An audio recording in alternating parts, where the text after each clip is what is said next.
kidding aside, yeah, it was said just to scare people.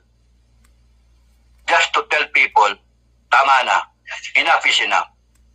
Because when a person goes to the extreme na the idea, just the thought of it, imagine hukayin mo yung bangkay ng tatay mo, yung ganun ba?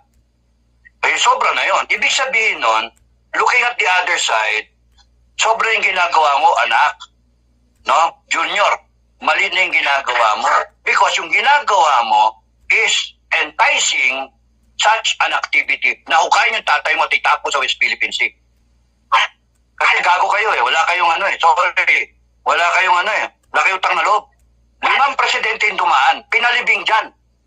Sa libingan ng bayani.